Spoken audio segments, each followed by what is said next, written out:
দুই দিন আগে সোহরাওয়ার্দী উদ্যানে জাতীয় সিরাত মাহফিলে চেয়ারে নামাজ পড়াকে কেন্দ্র করে আজ অসংখ্য ওলামায়ে কেরাম, অসংখ্য মুফতি সাহেবরা ফতোয়া দেওয়া শুরু করেছে। কি ফতোয়া? চেয়ারে বসে নামাজ পড়লো কেন? সিরাত মাহফিলে চেয়ারে নামাজ পড়লো, ফরজ লঙ্ঘন হয়ে গেল। এই বিষয়ে এত ফতোয়া দেওয়া শুরু হয়েছে ফেসবুকে, এমনকি বাজার চাষটালে যেখানে সেখানে এই একই বিষয়ে আলোচনা। চেয়ারে বসে নামাজ পড়েছে জামাত ইসলামের নেতা এবং কর্মীরা। ভাইরা, আপনারা যারা ফতোয়া দিচ্ছেন, একটাবার আপনাদের বিবেকের কাছে প্রশ্ন। আমি ফতোয়ার বিরোধিতা করতেছি না, যে আপনারা যে ফতোয়া দিয়েছেন এই ফতোয়ার বিরোধিতা আমি আপনাদের করতেছি না।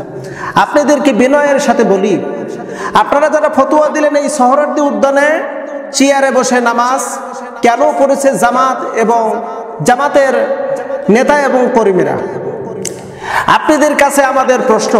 তা হলো, সোহরাওয়ার্দী উদ্যানে যেই সিরাত মাহফিলটা হলো, এই সিরাত মাহফিল যেদিন হয়েছে, যে রাত্রিতে আমরা সবাই দেখেছি যে প্রচুর বৃষ্টি হচ্ছে।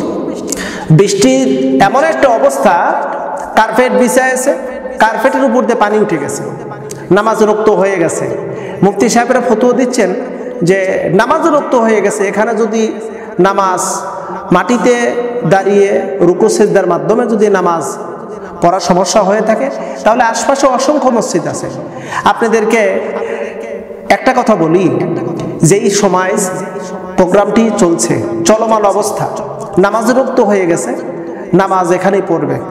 আমরা দেখেছি কিছু মানুষ সামনের কাতারে, যারা সামনের ভাগের যারা, তারা কিন্তু নামাজ পড়েছে দাঁড়িয়ে, রুকু সিজদা করেছে মাটিতে, সিজদা করেছে মাটিতে, আমরা দেখেছি। আর কিছু সংখ্যক শেষের দিকের অবস্থা অত্যন্ত লাজুক। আমি ওখানে আমার বন্ধুবার ছিল, তাদের সাথে আমি যোগাযোগ করেছি। তারা বলছে যে মৌলানা, আমরা যে জায়গায় আমরা নামাজ পড়েছি সেখানে চেয়ারে ছাড়া নামাজ পড়ার মতন কোনো সুযোগ নেই, এমন একটি অবস্থা। চেয়ারে বসে আমরা নামাজ আদায় করেছি, কোনো উপায় নেই। তা বলে মসজিদে কেন গেলে না? বলে মসজিদে যদি যেতাম, এখানে 60,000 চেয়ারের বরাদ্দ ব্যবস্থা করা হয়েছিল, তারপরেও অসংখ্য মানুষ এই কার্পেটের উপরে পানি উঠে গেছে, সেখানে বসেও এই সিরাতের মাহফিলে দীর্ঘ সময় তারা বসে বসে আলোচনা শুনেছে। এখন প্রায় লক্ষাধিকের উপরে মানুষ, এই মানুষগুলো যদি ছোটাছুটি শুরু করত, তাহলে আমরা কোনো মসজিদে জায়গা পেতাম না। আর মুফতি সাহেবরা আরো ফতোয়া দিল যে প্রয়োজন হলে কয়েকটা জামাত হোক। আচ্ছা, কথার সাপোজ 5,000 করে লোকের একটা জামাত হলো, এক জামাত, পরের জামাত আবার 5,000, পরের জামাত আবার 5,000, পরের জামাত আবার 5,000, এরকম করে যদি 5,000 লোকের একটা করে জামাত হতো, তাহলে আপনারাই বলুন যে সেখানে কয়টা জামাত হতো। আমার তো মনে হয় একত্র নামাজ পড়ার জন্য মোটামুটি কয়েক ঘন্টা পার হয়ে চলে যেত, মানে আর একত্র চলে আসার সম্ভাবনা হয়ে যেত। ফতোয়া আপনারা দিচ্ছেন, আপনাদেরকে বিনয়ের সাথে বলি, ফতোয়া দিতে হলে অবশ্যই স্থান, কাল, পাত্র, সিচুয়েশন বুঝে ফতোয়া দেওয়াটাই সর্বোচ্চ জ্ঞানীর কাজ। ফতোয়া দেওয়াটা সহজ, কিন্তু এই ফতোয়া দেওয়ার যেই সিচুয়েশন, এইটা বোঝা খুবই কঠিন। আমরা ভালো করে জানি, চেয়ারে নামাজ পড়ার বিষয় নিয়ে ওলামায়ে কেরামদের মতলক্য আছে। অধিক সংখ্যক ওলামায়ে কেরাম বলেছেন চেয়ারে নামাজ পড়া দুরূস্ত নয়, ওজর ব্যতীত চেয়ারে নামাজ পড়া দুরূস্ত নয়। তাহলে এখানে ওজরের কথা তো উল্লেখ আছে, শরীয়তের মহা ওজর থাকতে হবে। শরীয়তের মহা ওজর যদি থাকে, সেক্ষেত্রে চেয়ারে নামাজ পড়তে পারবে। এটা তো সহিহ মাসালা, এখানে ফতোয়া দেওয়ার তো কোনো সুযোগ নাই। তবে আপনারা যারা ফতোয়া দিচ্ছেন, এমনটি যেন না হয় আপনার ফতোয়ার কারণে আপনার যাদের বিরুদ্ধে আপনি ফতোয়া দিচ্ছেন তাদের উপরে জুলুম হয়ে গেল। যদি জুলুম হয়, তাহলে কিন্তু আপনি জালেমের অন্তর্ভুক্ত হয়ে যাবেন। আপনার ফতোয়া যদি জুলুম হয়ে যায় কোনো ব্যক্তি বা কোনো সংগঠনের উপরে, তাহলে কিন্তু আপনি জালেমে পরিণত হয়ে যাবেন। জানি না কি উদ্দেশ্য প্রণোদিতভাবে ফতোয়া দেওয়া শুরু করেছে। কত ফতোয়া! আমি কিন্তু নেগেটিভ সেন্সে কথাগুলো বলার উদ্দেশ্যেই বলতেছি না। ওনারা যদি কোনো কিছু করেন সেইটা জায়েজ, আর আমরা কিছু করলেই সেটা হয়ে যায় না জায়েজ। আমি বলতেছি না যেটা আমাদের জন্য জায়েজ, তবে হ্যাঁ সময় সিচুয়েশনের ক্ষেত্রে মাসালা পরিবর্তন হয়, ফতোয়া পরিবর্তন হয়। এখন সময় একদিকে ঠেলছে, আবার আপনি ঠেলছেন আর একদিকে। ইসলাম এত কঠিন নয়, মুফতি সাহেবরা কোথায় গেলেন? আপনারা ইতিপূর্বে মসজিদে অসংখ্য চেয়ার থাকে। আমি অনেক মসজিদে দেখেছি, এমনও মসজিদে দেখেছি প্রায় সামনের কাতার সব চেয়ার দিয়ে ভরা। কই সেখানে মুফতি সাহেবরা তো ফতোয়া লাগান না। আমরা আবার দেখেছি টঙ্গীর ইজতেমায়, এই যে টঙ্গীত ইজতেমার ময়দানে যখন নামাজ হয়, নামাজের কাতার সোজা করা আমরা জানি ফরজ, কাতার সোজা করা ফরজ। তো এখন কাতার বদ্ধভাবে দাঁড়িয়ে গেছে, কারোর কাতার মানে ত্রিকোণ, চতুর্কোণ, এইভাবে মানে এক কথা হযবরল একটা অবস্থা। কই সেই জায়গায় তো আপনাদের ফতোয়া আসে না। মসজিদের ভিতরে মহিলাদেরকে ঢুকায় মহিলাদের হাত থেকে আপনারা পুরস্কার নিচ্ছেন, সেই জায়গায় আপনাদের তো ফতোয়া আসে না।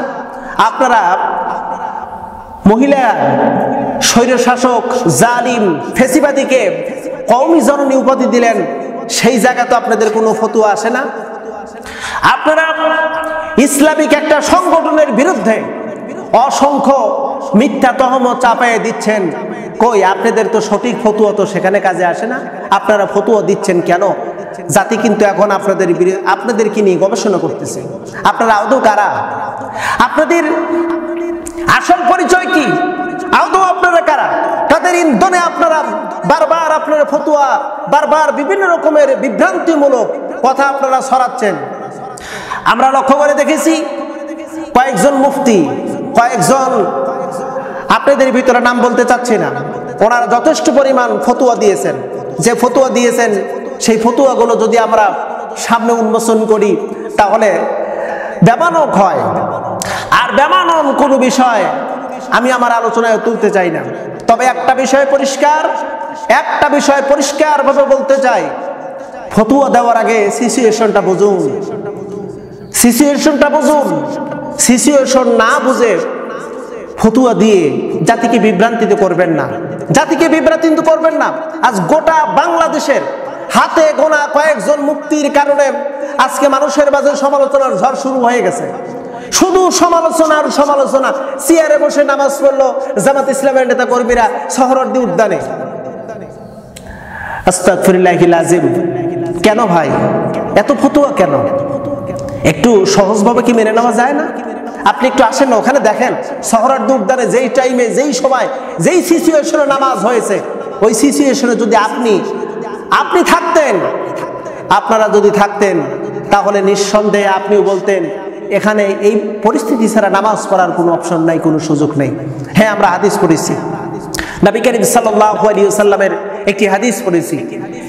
হুজুর আমার মসজিদুল নববীতে ঢুকলেন, বৃষ্টি হলো। মসজিদুল নববীরটা ছিল খেজুর পাতার ছাউনি, খেজুর পাতার বেড়া দিয়ে একটা মসজিদ। বৃষ্টির পানি উপরে পড়তে দেরি, নিচে পড়তে দেরি হতো না। এই মসজিদে রসুল নামাজ পড়লেন। রসুল্লাহর নাক, কপাল, হাঁটু, হাত কাদাযুক্ত হয়ে গেল। তা আমরা এই হাদিসটি পড়েছি। আপনি এই হাদিসটা বলতে চাচ্ছেন যে আপনি সেজদা দেন, কাদার ভিতরে সেজদা দেন? আপনি বলতে চাচ্ছেন আপনি এই অবস্থায় আপনার পুরো শরীর কাদামুক্ত হয়ে যাক? ভাইরে, হাদিসের তাহকিকটা আগে বুঝুন। তাহকিকটা আগে বোঝার পরে তারপর আপনি আপনার মন্তব্য প্রকাশ করুন।